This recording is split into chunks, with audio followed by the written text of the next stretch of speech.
If that's all right, Ajay. Your question, first of all, it's a compliment to say that we have a two-ocean strategy. There are a number of us who are not sure we've got a strategy at all.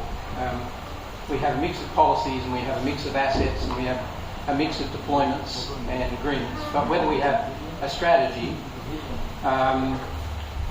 you'll see recently a publication by an academic called Jennifer Parker on a maritime strategy for Australia that you might like to look up.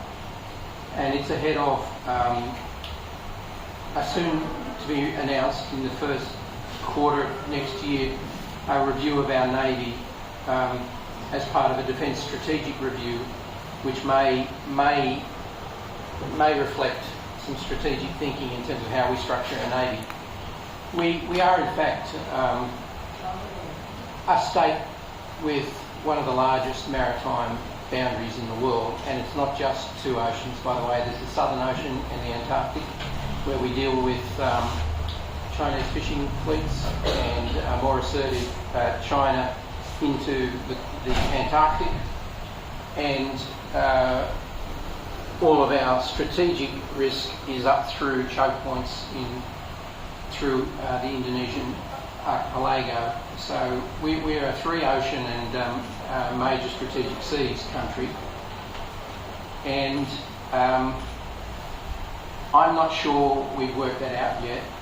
What we tend to do in our recent defence strategic review, and this will come to your second question, is to say our major risk is geopolitical contest and competition with China in South Pacific, and so we've redoubled our commitments to try and neutralise it in with small island states. And can I say, Ajay, I don't know about China's soft power, but I can tell you it's very capable of turning governments in its favour using cash and things like the soft power. So first of all, deal with that, and then look at our near north and our strategic risks in terms of our economic trade points and how we would develop an ability to address any threats to those. What comes third, realistically, except when it comes to sea lanes of communication, is the Indian Ocean.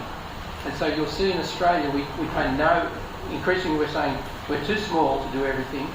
We have to be strategically focused. So first of all, we exclude East Africa completely from our definition of the Indo-Pacific. It's not something my institute agrees with, but we do. And when we talk about South Asia, we mean India. We are not sure what we're supposed to do with Bangladesh. We take a moral high point on Myanmar.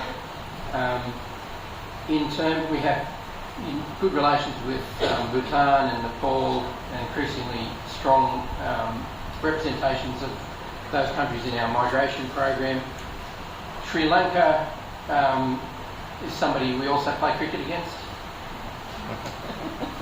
Seriously, that's about the extent.